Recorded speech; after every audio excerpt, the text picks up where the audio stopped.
been able to come this evening to this conversation. Thank you very much. I welcome you on behalf of the Raza Foundation and the India International Center to this 49th edition of Art Matters, which means we have been there for about 5 years.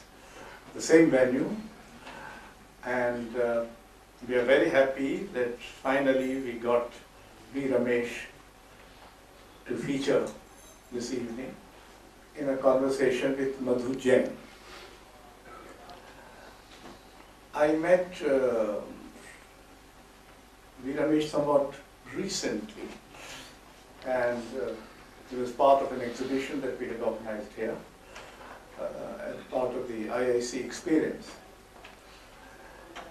And although we had already requested him much earlier, because on the quality of work and the kind of uniqueness he has, I was very happy to find a lively, chatty person. So I hope the conversation will be equally lively this evening. V. Ramesh studied art in Baroda, and he was the first to be invited to have a solo show at the National Gallery of Modern Art, Bangalore in March 2014. He's also shown in a solo performance at the American University Museum, Carlsen Arts Center, Washington. He has been teaching at the Department of Fine Arts, Andhra University, Visakhapatnam, since 1985. And among his solo exhibitions are at Center of Contemporary Arts, Gallery Threshold, Apparao Galleries, Pandol Art Gallery, Threshold, well, Gallery Threshold. So these are, I'm omitting the years. And a 220-page hardbound monograph on the artist was released in 2011 in New Delhi at his alma mater, MS University, Baroda, and at NGMA, Bangalore. We have Madhu Jain, an old friend of ours, talking to him. She is currently the editor of the Indian Quarterly, a magnificent journal edited by her. She had education in the United States and Delhi University and Sorbonne. In other words, she is a very well-educated person. Educated in 3 continents, Europe, India, and America. And she has worked for a long time in the Telegraph and Anand Bazar Patrika. She was a Delhi correspondent with the French National Daily, and she has been writing for several publications, including Outlook, The Hindu, Work, Crest, DNA, The Washingtonian, and India Today. She is author of the book, The Kapoors, and she has a book on painter Vishwanathan. She won the Habitat Arts Award for Curatorial Excellence for Kish Kish Hota Hai. And Dr. Jain has not come. Usually, her company Zoom keeps a vigil on her. She is not here. So there is V. Ramesh talking, or Madhu Jain making V. Ramesh talk. The rules of the games are that the conversation can go on for about 50 minutes or so, and then it will be open for comments or sharp, brief questions from the audience. So V. Ramesh with Madhu Jain. Thank you, Ashok ji, and thank you, Raza Foundation, for inviting me for this evening of hopefully some intelligent conversation between both of us. And the ball is in your court, Madhu. It won't be in mine very long, with you there. I'm really very happy to be doing this. I first saw his work at Gallery Threshold. Once you cross that threshold, you don't leave, right? So I'm really very happy. And just before I get to the questions, his paintings, some of his paintings, they're really like a journey. And how long you stay depends on you, how you go in there. It really is a journey which takes you, basement, upper, subterranean. There are lots of things happening. And I still have to, they say read, but I think in his case it's read and feel a work. I wanted to start with what made you, when and why, what did you pick up? Why didn't you pick up a pen? Why was it a paintbrush? Why not a chisel? What can you hear me? Yeah? Yeah, sorry, yeah. Yeah. So what made you pick up, and when did you pick up a paintbrush instead of a chisel or a pen? Well, I think it's such an important question which nobody has ever asked me in my 59 years of life so far. And why a paintbrush? I'll tell you the story behind it if you have some patience. When I was in my second standard studying in a place called Pillai, I failed in art. I failed in painting.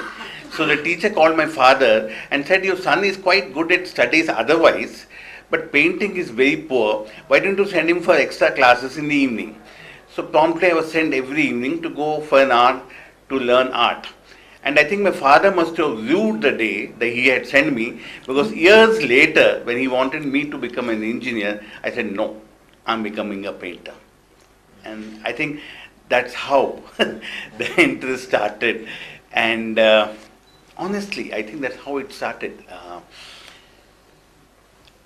And as I grew up, I realized that probably that's the only thing I know how to do well. And I enjoyed doing it. I still enjoy painting. So I do it. And I took it up as something which was a lifelong commitment and a career.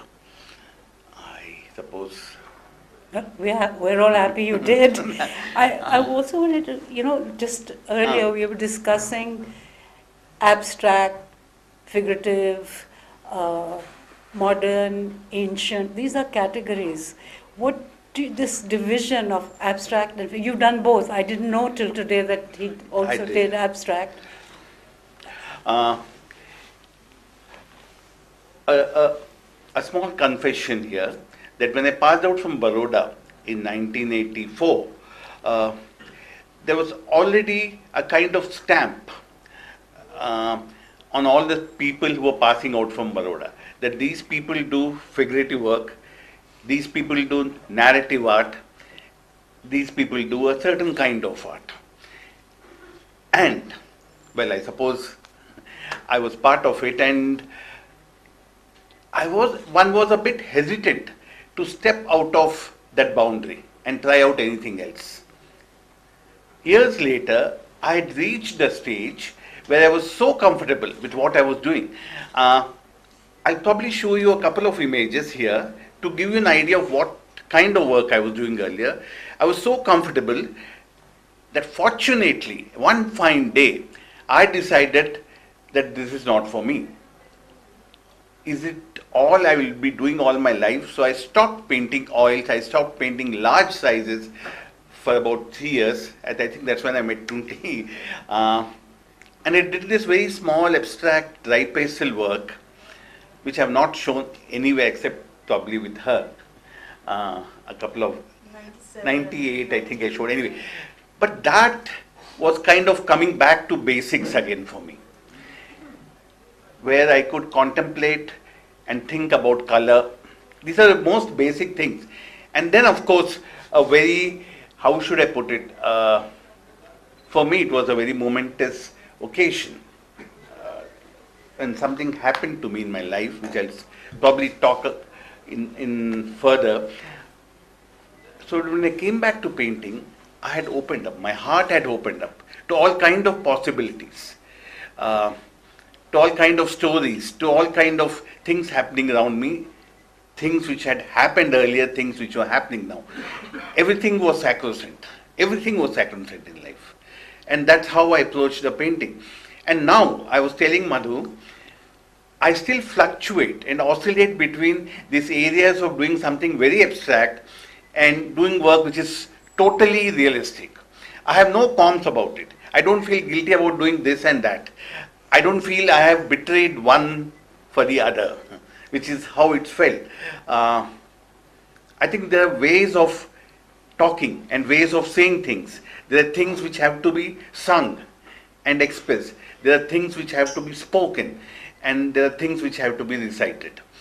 I think a painting is like that. There are things which I feel have to be done in a manner which is totally different from a manner which is totally different. And that's how I think I paint now. Now, can we now come to your epiphany? What was it that, Well, drew well, you, turned you inwards and outwards? If you could just...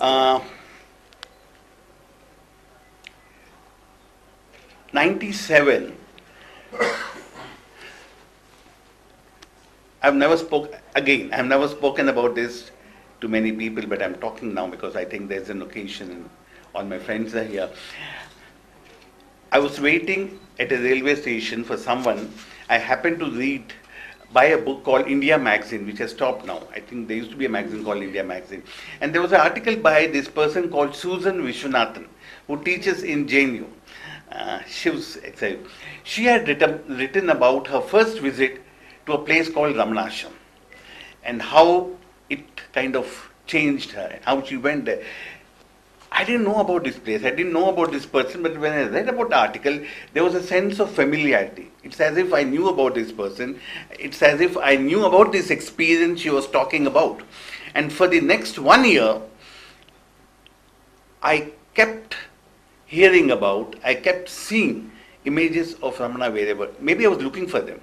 Maybe I don't know, but they kept popping in the most unlikely places. I kept hearing about him through people in the most unlikely places. And 98, December 10th, I remember the date, I finally managed to go to the ashram. And the minute I went there, it was almost as if I reached a place and there was nothing else for me to worry about or question. It was like reaching home. That, I stayed there for a couple of days and I would go again and again. I still do that. Ramanasham is a beautiful, extensive library which has very old books, all kind of books. Sitting there and browsing, looking through them, I have read a whole lot of medieval women poets whom I would paint later.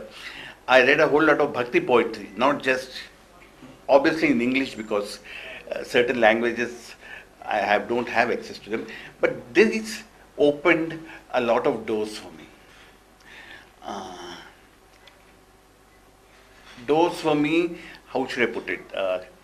Doors to my heart, where I would let in things come in, where earlier I would not, because there was always that thing of I shouldn't be doing this. This is not my concern.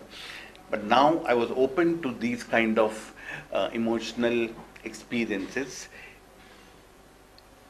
also aesthetic experiences, that perhaps led to I will not use the word radical, but yes, a shift in the way I paint, in the way I think, in the way I live. I think that, Madhu, has been a very important point in my life. Did you close some doors? No. At that time? No, No doors closed? I think I have not closed any doors.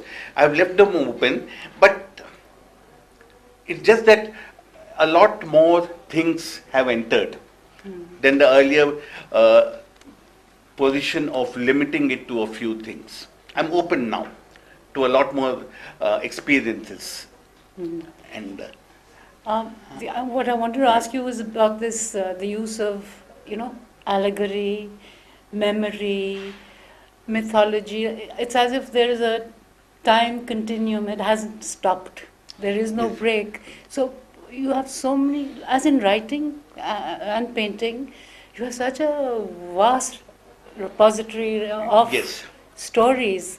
Could you talk a little bit about this sort of, what it means, allegory and metaphors in painting for you? They all come to me from stories heard when I was a child, stories heard or stories read even now. Um, to me, the question of ये उस ज़माने का है और इस ज़माने का है don't mean anything. I don't think in that sense time is a linear factor where something stands at point A and something is point B, and something should be more relevant to us now because we live in the 21st century. No, I think everything is relevant to us. Every idea is relevant to us because they affect us. When I talk of stories, when I say stories, read any story from mythology or Puranas. I think they were not just about gods. They were about human nature. They were about how the human psyche, things like greed, for instance. I have done a painting called 1001 Days, which I hope we can have. We'll have a look at the work, some of the works after this. No, greed has been there since times immemorial. We have changed. Our minds have changed. We are so developed. We have net now. We have everything, and yet the word called greed, or this idea of covetedness, to covet something which is not ours, is still in human psyche. We still do it. Why has it not vanished? So you have stories which tell you it's not good or not good. Well, this is what happens to you if you crave for something which is not yours. And it's there in all the cultures, not just Indian culture. So I think these small points of reference in terms of stories, models, I don't think they were trying to moralistic, but they say, well, this is what happens. Now it's up to you to take something out of a story through generations. We still look at a painting. I mean, I can give you an example. There's Goya's painting of the massacre, the night of. You still look at it. It has so much contemporary relevance. Why? It was painted probably in 200 years back or something. Why does it do? Similarly, a line of verse of poetry can still arouse so much of emotion in oneself, though it was written a couple of centuries ago. And so they have the power. They have the capacity and capability of moving you if one is open to them. I think that perhaps we all should be, I feel, a bit more sensitive to these voices which come from everywhere and let them in. So you let in voices from the past, from myths, stories. Everything. You don't. I don't say that I'm not living it now. Yeah. I let things which happen now also come in. And sometimes one is so startled and astounded that sometimes one feels not much has changed in the last centuries. No, it's still the same. I think one can perhaps, the outer garb might have changed, but in essence, the way things are, the way things react, the way people are, it's still the same. That can be astounding sometimes, across centuries. So we don't need Uncle Freud and Uncle Jung to tell us. Well, Uncle Jung, Uncles, yes. probably yes, hinted Yes. the fact that the Indian culture had some, how should I put, I think he wanted to come to India, and he in fact commented on Ramana. He was very impressed with Ramana. But I was reading an article somewhere that he was a bit apprehensive about coming to India. Finally never came because he thought his whole attitude would change, his whole way of thinking would change, and he stopped himself from coming to India. This is an article which I don't know how far it's true. But, Can we have a look at few works so that I think people can have an idea of what I'm talking about before it goes over their heads? One question before that. You have all these stories and everything from the past, present, around.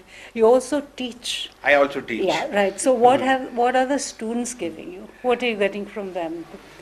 I think in a way also what has sustained me as an artist all these years, I live in Vizag, which is a small town back of beyond. It was always not as it's now. There have been times when I did not show, though I was working. There were times when I was not invited for any important things happening in the rest of the country. What sustained me then was the idea of teaching. I think what sustained me not just as a human being but also as a painter, as an artist. That's all. I suppose you see these young people coming, bubbling with all ideas, sometimes from small towns, mostly from small towns. And it's like putting a seed in fertile land, and you're waiting for it to sprout. And you hope that it grows into a large Mahavriksha someday. They might not. It might. But you see somebody actually sprouting and growing into something meaningful, I think the joy you get is immense. Well, somebody told me, I won't say who, but you used to Hmm. cut up your painted I did. canvases and give them to students who had no money to buy. I still give materials to students. No, but that is But part you of cut a up your teacher's job. canvases when you जो do- पुराने yes. थे, I was not showing, they were lying in the studio, so you give it to them so they can stretch it. I know a couple of students who have probably painted over my canvases. So there is one sitting there. True? So, but then I think this is part of a teacher's duty to sustain young talent. I don't see it as something extraordinary. I think one does it. It's like saying, हमने अपने बच्चों को खाना दिया है, हमने अपने बच्चों को बड़ा किया, करना है क्योंकि तुमने पैदा किया उनको. You have to do it. I think it's part of one's. Shruti, I can- wanted to see the, yeah.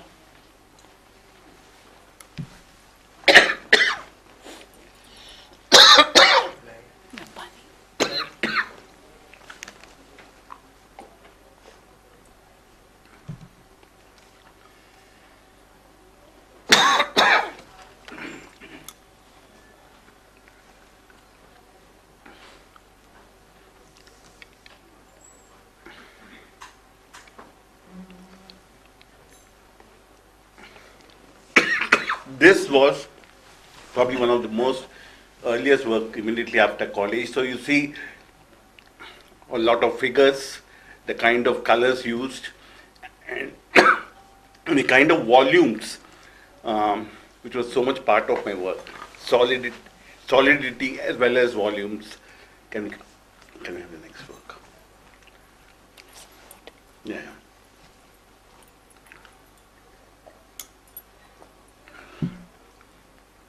I live in a place called Vizag, which has a coast, and a lot of work around that time in the early 80s was about the fishermen. I painted a lot of fishermen. Next. This is just to give you a clue as to what kind of work I did and where it moved away to. Okay. Now, this was done in 2003 or 2. The first time I visited Damanashram and came back, and all those stories and everything was swirling in my head, that I did a painting called 1001 Desires. This was the name of the show which I had in Chiridarani. I think over there. Some of these stories you're probably familiar with. This, of course, is based on the story of Indra, who was cursed to have 1,000 eyes on his body because he would desire everything he would see. Years later, last year in fact I did a painting which is, I think in Threshold, is about the same episode of Ahalya. In fact, that's when he was cursed. There are different versions of the story, but this is one version of the story. There are actually 1,000 eyes painted all over the human figure, and all the other images which you see around. Now, this is a strange thing I'm going to like to show you, is things from advertisements. You know, like it's also a quite way of attaching how we sometimes crave for things we don't need actually. Okay, so that was the time when I was actually angling for a good music system. So I had painted it there on top. You can see the speakers. I don't know if you can see the speakers. And there's also a car painted. Niche. It was a Honda City. Years later, I would get all of them. Actually, it's very strange that I got. No, I don't actually attach much importance to it, but I was talking to somebody that everything which I've painted there, as an ad, taken from an ad, over the years, I seem to have possessed it. So which means one has to be very careful as to what one desires in life. Probably that's one of the Wasteful yes, yes. There was one more work called 1001 Desires. There were 1,000 squares painted on this canvas, and I asked every person who came to my studio to paint a desire of theirs on each square. It's like how we also, it's like somebody has liked something, we say, humko bhi ye chahiye. You know, how we kind of want to take desires from other people, though we might not. So there were actually a lot of people came and painted those, all kind of things. So in fact, I think the only artist who painted was Bhupel, who said, I'm cheating, he painted on 2 squares. I think, but Bhupel has done a month later he passed away. Anyway, so there are all these 1,000 images of people's desire, and the image you see is an 8th century Tamil poet called Sundaramurthy Nayanar, a verse from one of his poetry, which actually talks about the irrelevance of materialistic positions. So, same, 1001 desires of hands grabbing.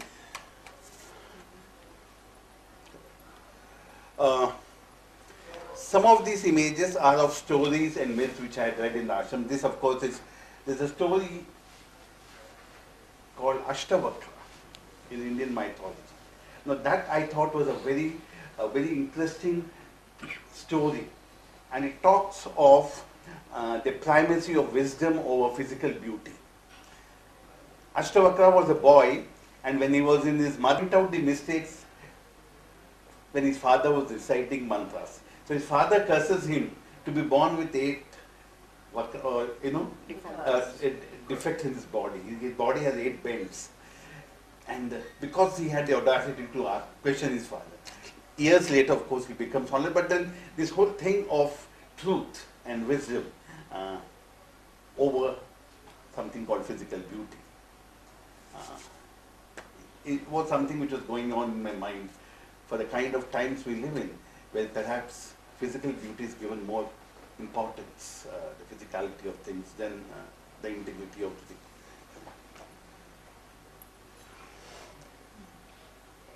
This was from a show called Painted Hymns. I did a series of works based on Ramana's photographs from the ashram. Well, just go through it. Where you can already see that the kind of painted surface is dissolving into some kind of textural and color, which perhaps has the same emotional intensity as a figure would have. This was again. So now we come to the watercolors. 86.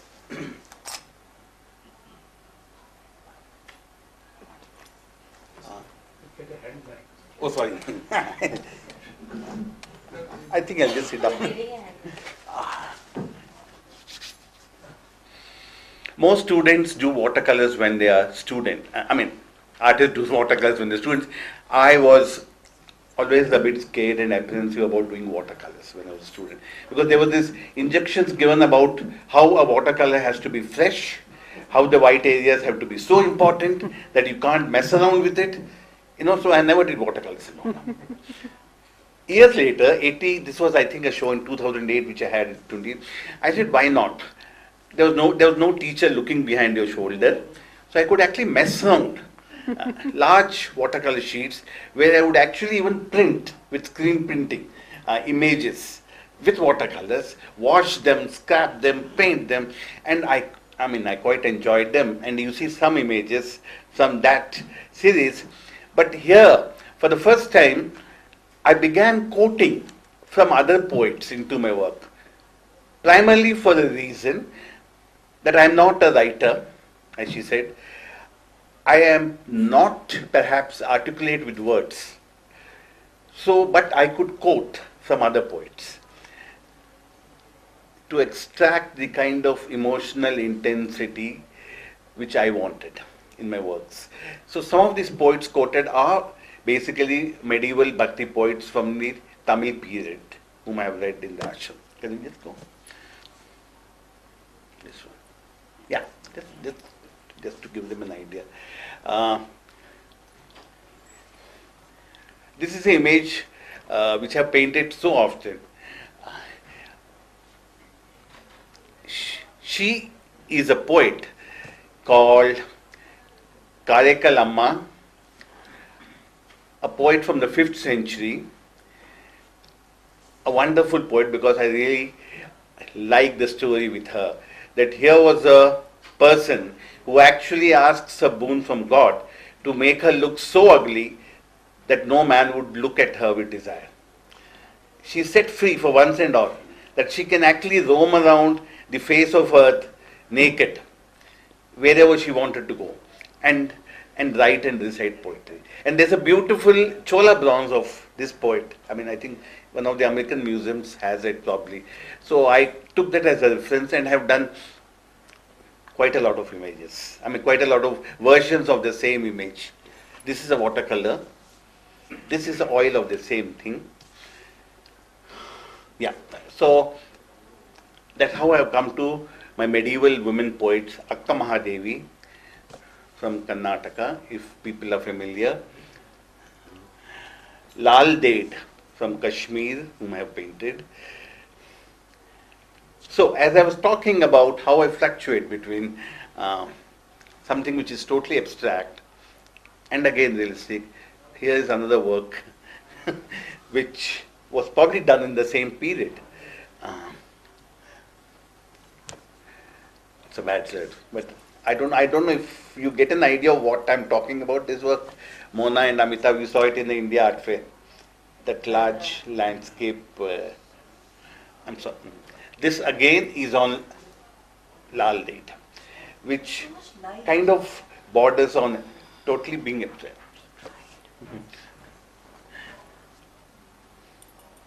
On Akka Mahadevi.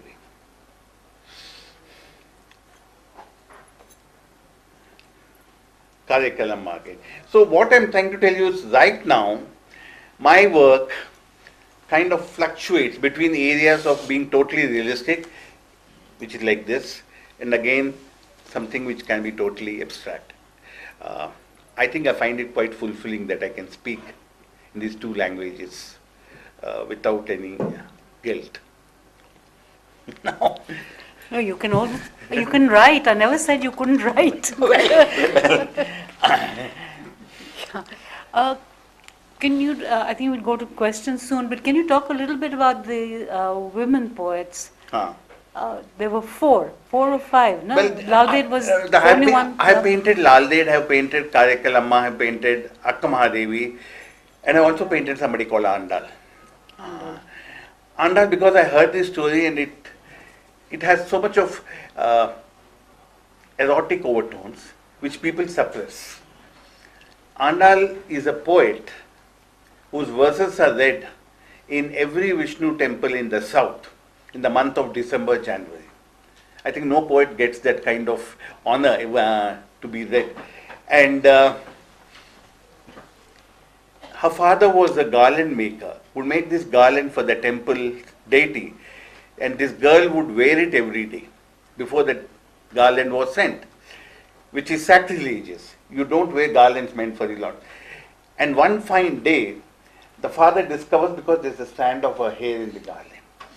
So he gets wild and he makes a new garland and puts it around the deity. In the night he gets a dream where Vishnu tells him, I miss the garland worn by a daughter because I miss the smell of her body. Okay, now this is so beautiful. When people talk of devotion or bhakti, I think it also has these overtones of eroticism, physicality, which most people deny. I think you read Akka Mahadevi, she speaks of the hints that she has slept with Shiva. Obviously she has not, but this kind of closeness and intimacy which you feel with the idea of truth or with deity is something which is very beautiful, which we seem to have lost in our skeptical outlook we are skeptical about certain things. Now I can't go around saying, but to be as emotional as them, to have the same kind of emotional intensity in my work, I can always quote them. For me, I'm trying to speak in their voices. So that's how. When did the sensuality go, evaporate? What happened? I have no idea. Huh? No, we seem to be blaming the Britishers for everything, that how we have lost it. But I think we have lost our capacity. I don't know why, to be sensitive to certain even smells, touch, a scent of something. How many people would react nowadays? How many kids react nowadays to the smell of the first rains on a dry, parched land? No kid does. I loved it. I loved the smell. I wish somebody could bottle it and, keep it.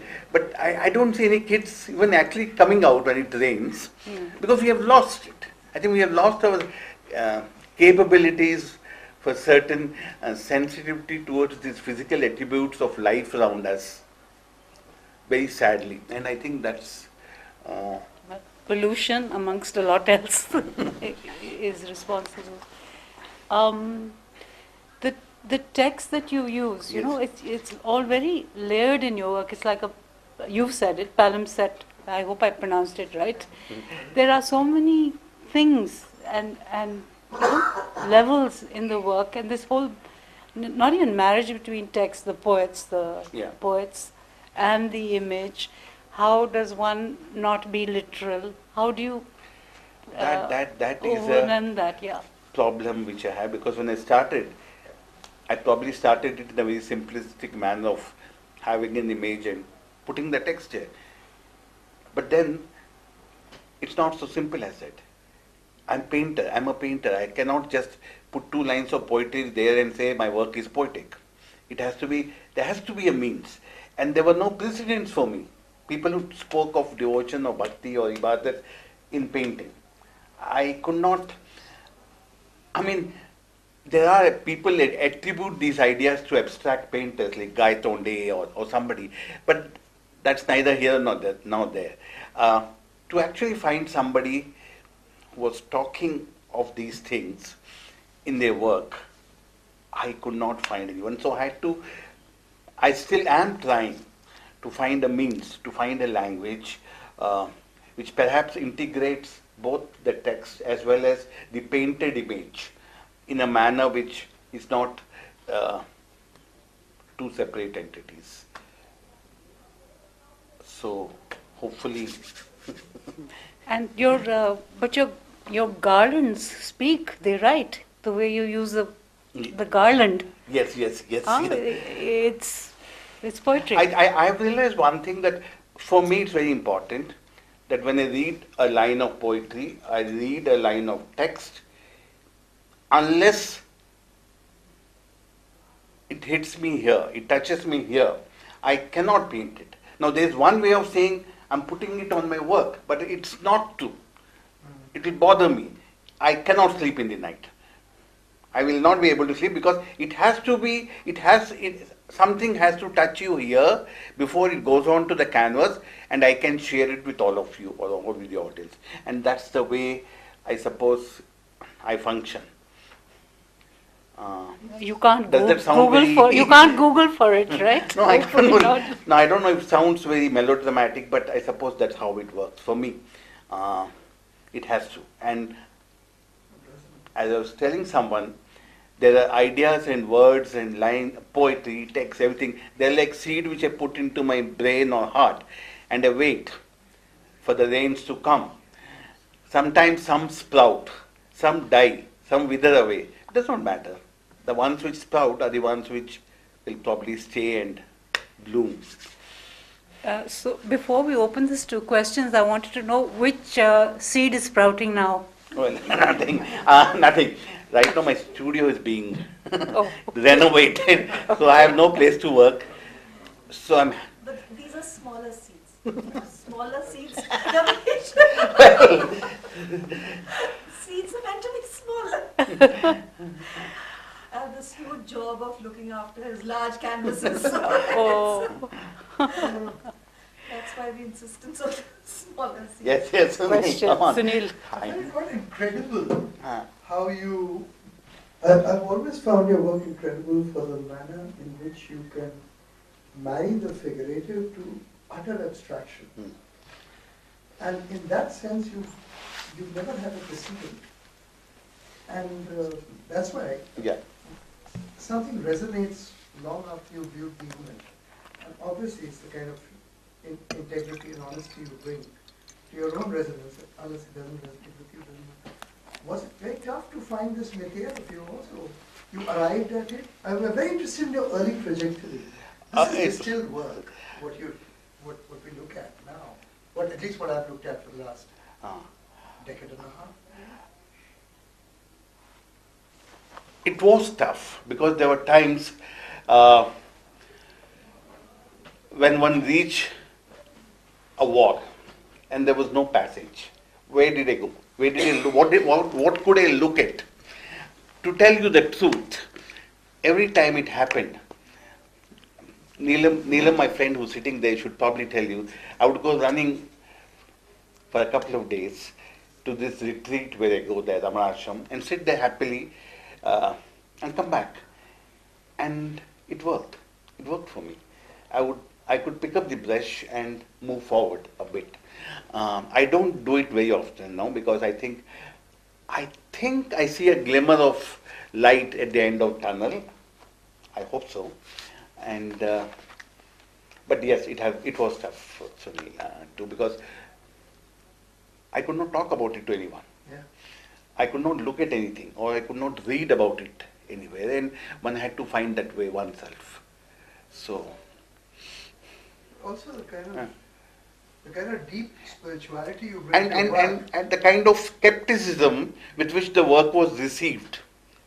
I think that also was a bit tough because most people are not used to seeing this kind of work in a gallery space. Yeah. There's something else you want to see in a gallery space. Yeah, the word regressive, people will say, as well as decorative. Yes, These are new galleys. These are galleys. And also the kind, and sometimes I feel, Kind of Yeah. tinsel- Yeah. tinsel religiosity. Yeah. This, no, but then Which is the context today. there are certain Something issues. like this shines out. Yeah. No, but there are certain issues which have been appropriated from us that we feel shy or we feel afraid to even talk about it or use it in our work. I think one needs to wrestle and take it back. But you're They belong to addressing us. it. Nobody has a right. Reclaiming, Yeah. yes. But where does one get the self-confidence you have, but many of our artists, writers I think don't? everybody, most people have. No, but how do they bring it out? Is the question. No? We have such a fund of things when you're considered being, I think. On a personal level, I think you are one of the fortunate ones to have got such a source of inspiration. Yeah. You have met the person that you did Yeah. and got so much out from that. On a personal level, I think you are indeed very fortunate. At one level, I would also think, Rupika, that most of us are very lazy. We want things to come easy. Anything which I want to quote easily, which comes through a net or somewhere else, one takes it. To be able, if I want to quote this bottle of water in my work, let me find out where this water has come from. Let me find out where this plastic is made.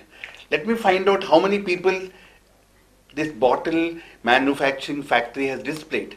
And then I get the whole idea of what this water is all about and what water has meant to a whole civilization.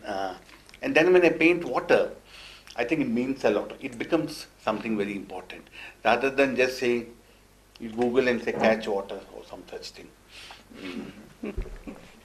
I don't know. Without dominating the conversation, this is my last thing. What is it that you read? I know the music that resonates with you. No, but mine is a very eclectic, broad Yeah? thing. Yeah. Because पढ़े लिखे लोग कम हैं आजकल। अनपढ़ में से मैं हूँ। No, that's why नहीं, I read a lot of fiction, in fact. Then Interesting. very difficult. And poetry. A bit of poetry. I like reading short stories. Fiction, well, any kind of fiction. And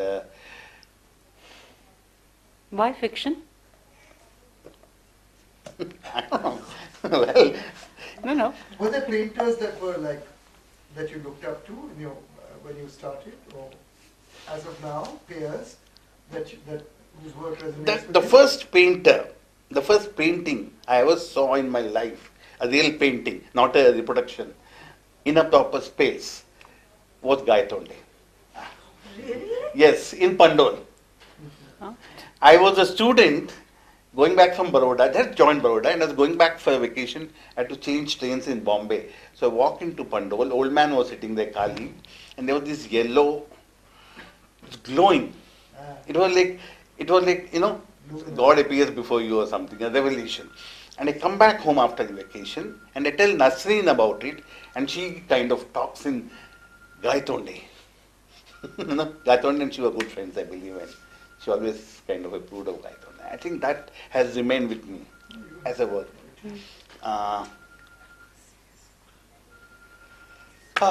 I think I bored you enough. Thank you so much. No, there are more questions. Questions? Yeah. Again, if I can ask you something, Ramesh, this thing of being able to handle figurative and abstract almost at the same time, to be Yeah. able to do the figurative and then do the distilling into. Yeah. So how does that work in your mind, to switch from there? It's very difficult to do it, I think. I'm not now. It is. It's difficult to do It that. was in the beginning. When I say beginning,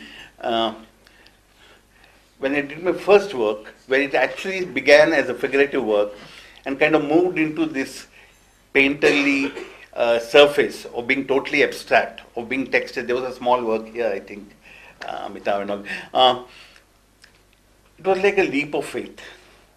You want to test those waters and see if those blobs of paint, those textures of paint can have the same emotional resonances which a figure can have. And one did it. And it did, I suppose it did.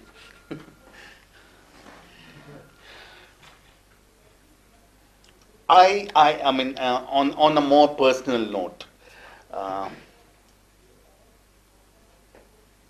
again, Neelam would probably understand what I'm trying to say. In the ashram, when I was reading stories about Ramana, he would talk about the most abstruse philosophical things to people, about inquiry, he said the only path is self-inquiry. There's nobody who can help you.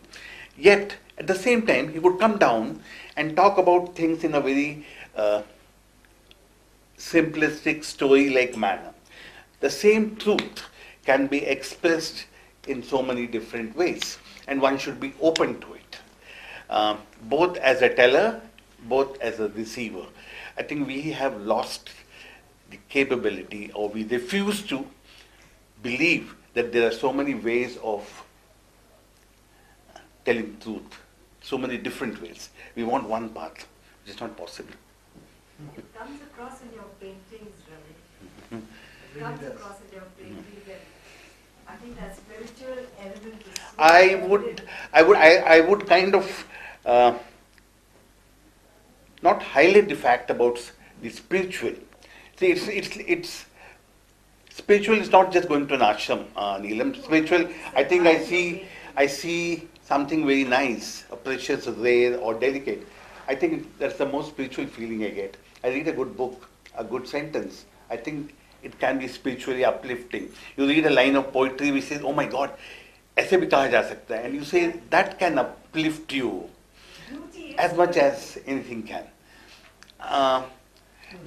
And I think if we can look, if we are slightly more sensitive to these things, life becomes more meaningful. One need not search for it elsewhere else. I think let's talk of painting rather than. Yes. Yeah. And you said you approach watercolors Yeah. at a much later stage. Yeah. Differently. us how you approached and what rules did you break? There were no rules. I just broke all the rules. And as I said, I just messed around with them. I actually did very large 6 feet watercolors where I actually screen printed them. I would take an image and screen print them with watercolor paints. And then I would wash them under a tap or with a pipe so that it would leave a faint stain, of the image which was screen printed. You know, that, and then build up these images 10 times or 20 times. So it's like life sometimes. There are layers and layers to it. And it need not be sometimes definite. Sometimes one can perhaps go closer and see there's something happening underneath. It becomes visually more meaningful and richer. So, and I enjoyed the watercolors because that was, for me, was like a truant child breaking all rules. You know, I could do anything which you're told you're not supposed to do. I must tell you that I went to school in July too. Uh-huh. Oh, you did? Yes. Okay. Ramesh, I wanted to know how much and how of Lalita did you read, and how did it affect your painting? Because I remember as a young student when there were, exhibitions of paintings based on Lalita were done in Kashmir. Uh-huh. The works had culminated to something which never related to Lalita. So, how did you read her? And how much of Lalita did you read? And how did it affect you actually? And in what language did you? Okay, I'll tell you. Before I read Lal Ded, I had read, in English of course, Akka Mahadevi, translated by Ramanujam. I had read Andal the poet and Karekalamma. So when I came to Lal Ded, it was not as if she was a Kashmiri poet. It was, I was reading another woman, one of her sisters, who had said the same thing earlier, across geography and time and space and everything, and the words had the same resonances. So it was nothing new she was talking about, but what astounded me is how could they have so much of similarity, which means perhaps all these people have had similar experiences, deep emotional similar experiences, which made them say what they did. And sometimes, according to the geographical locations you live in, you might use metaphors or examples. She might use the snow-capped mountains as an example. Akka Mahadevi might use some other example. But what they were talking about is the same. So in that sense, it was easy for me to. The first translation which I read of Lal Ded was somebody called Kaul. It was a Sahitya Academy publication, and I went through it, and it also had the Sharda script. I think there were images of Sharda script which was used in Kashmir. Then of course, the last time I read was Ranjit Hoskote. Then there was, I think, plenty of other. There was a seminar on Lal Ded in Delhi sometimes back where somebody had done some translation. But I think even a bad translation of a well-meaning poem, if one is sensitive enough, one can get what they're trying to say. But need not pick and choose and how the translation is bad or whatever.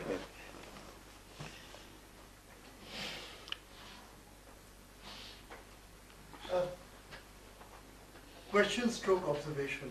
In a world of curatorial tyranny, Yes. which prescribes how you should paint, often what you should paint, and also both the stylistics and the text of the painting.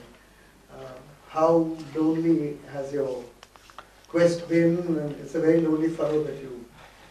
Lonely furrow, yes, but fortunately I've never been co-opted by this tyranny of curatorial, as you say. I think Prevailing curatorial I have stance. always remained at the margins in Thank that God. sense. Okay, and yes, thank God. Thank you. You're free. No, I suppose, no, this is something which I was talking to someone about the art boom which happened. I said I never knew there was art boom living in Vizag. Only after the thing was over, everybody kept talking about the good old times. Said what good times? It was the same for me, but I did on and not. So it's something there, you know. So there's that time that difference.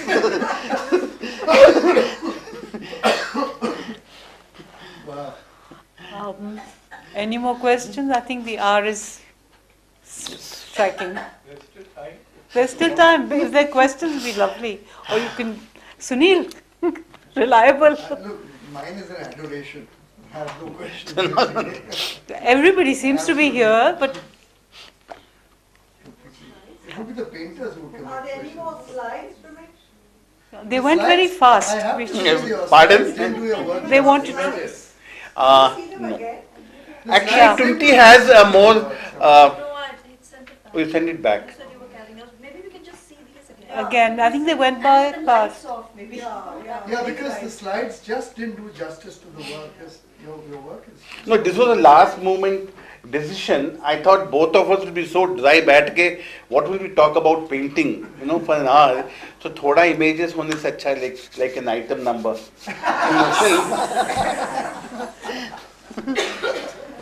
Music है? Music लगाओ जी. But that banana painting was an item number. Oh, yeah. Tunti? You called it an item number. He did, he did. We'll soon ask him to write film scripts, huh? I will have to.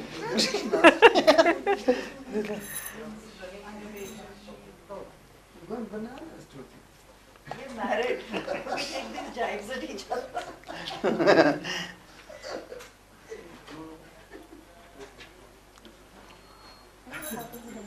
Maybe we can have fewer lights now, no? No. No lights now, only those. Ah, Can we bus. just switch off these as well? Can we Just switch shut off most of these lights? Yeah, otherwise image doesn't.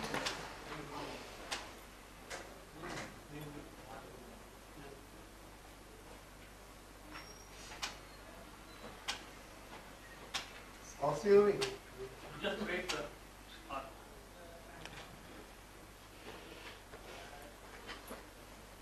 It's a very large work. Yes, it's about, well actually it's Oh my God. 12 feet by 6. It's a triptych.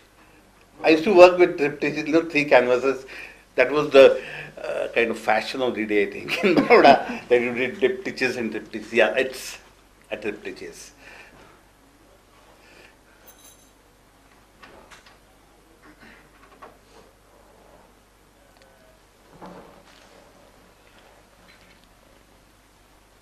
The images are based on some local festival which we have there, where men get possessed and actually whip themselves with ropes. The whole thing of violence and energy, and of course a lot of blood which was there, was what which was trying to get into that work. Next, Shruti.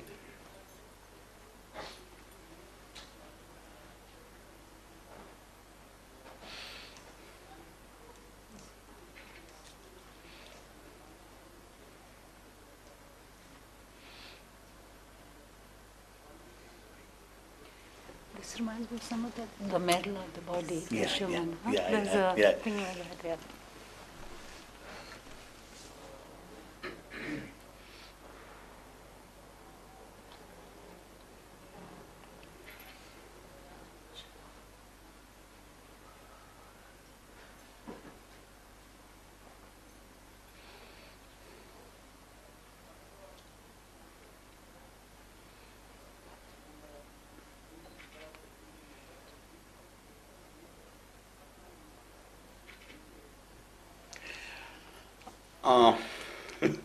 Sometimes I like quoting totally two different texts from different cultures. The top one in white is again a 5th century poet who says, "When can I achieve you or get you?" While the bottom is from an American author called Kurt Vonnegut. I think one of his books, he says, grab much too much or you get nothing at all. So there are these two totally different ways of approaching life.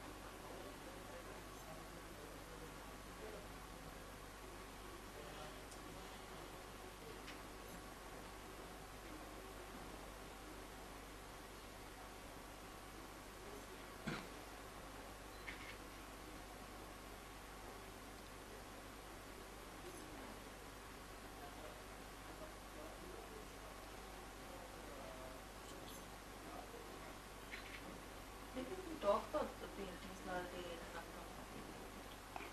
He has spoken. This was right. I don't remember.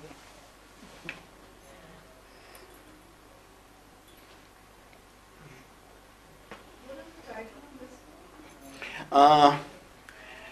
This was part of a large project called Sanctum Sanctorum, a corner for four sisters. This was one of the panels. It was a large work about, 8 by 12 or something. It's actually one single tree that he painted. It's a banyan tree. And made into a room at the art Yeah, fair. that- no? yeah, it was a like room, a room, huh. sanctum. This image of Lal Date, there's this beautiful shawl. If any of you, I must have seen it. It's a map of Srinagar, I think. Have you seen any of? I don't know how many of. It's a map of Srinagar, which is either embroidered or woven into a shawl. Amazing landscape, Kashmir landscape. So that was taken as a base and then worked upon. So get these wonderful textures.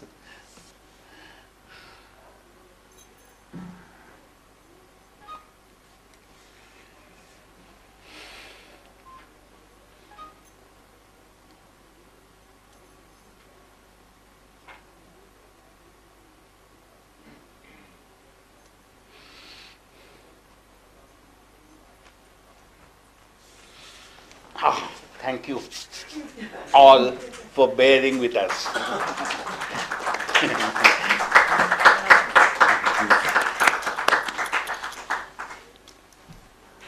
Well, friends, the evening comes to an end, but it has been an enriching evening, illuminating evening about a marginal artist, talking not so marginally about his vision, his work, his struggles.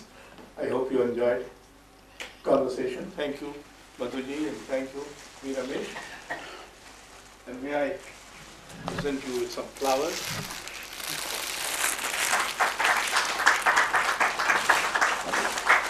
Thank you.